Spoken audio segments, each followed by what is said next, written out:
নমস্কার, বৈঠকি ভোজনে আরও একটা রেসিপি নিয়ে আমি আপনাদের সাথে চলে এসেছি শেয়ার করব বলে।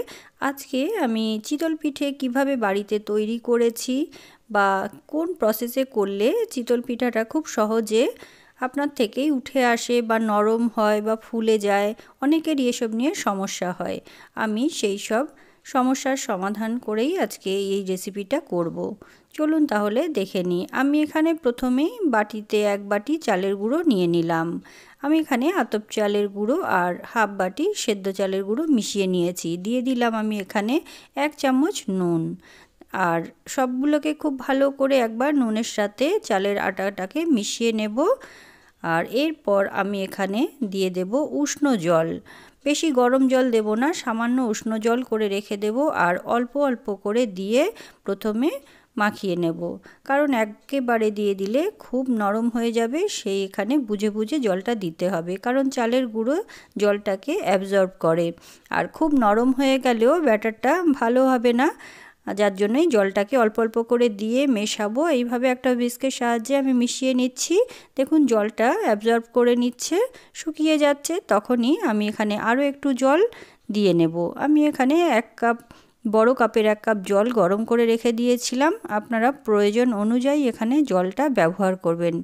দেখুন এইভাবে জলটা দিয়ে অল্প অল্প করে মেশাতে থাকতে হবে। আর মেশাতে মেশাতে আবার অনেকটাই ঘন হয়ে আসবে যখন, তখন আরও একটু জল আমি এখানে মিশিয়ে নেব। খুব ভালো করে এখানে দেখুন মেশানো অনেকটা হয়ে গেছে।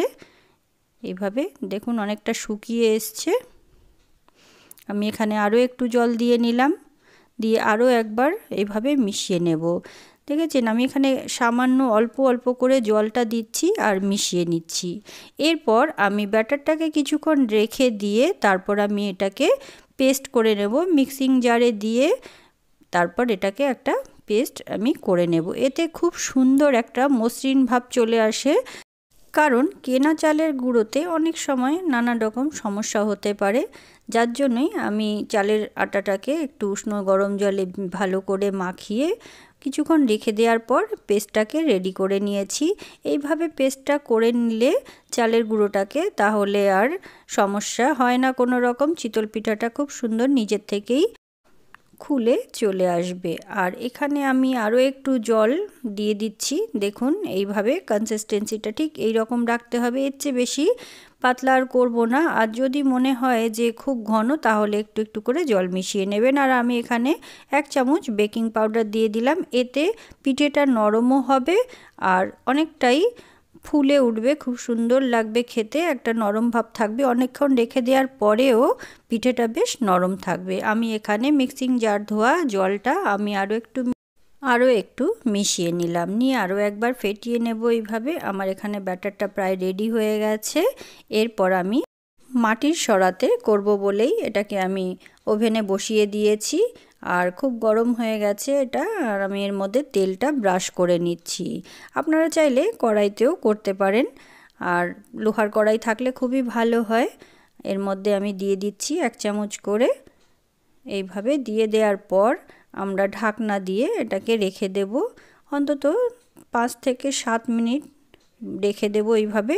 আর ওপরটা চারিদিকে যে ফাঁকাটা আছে সেখানে একটা কাপড় দিয়ে আমরা চারিদিকে মুখটা বন্ধ করে দেব, যাতে কোনো রকম বাষ্প বাইরে না বেরিয়ে আসে। এতে খুব সুন্দর করে সেদ্ধ হয়ে যাবে আর নরম হবে, ফুলে উঠবে, দেখবেন খুব সুন্দর হবে।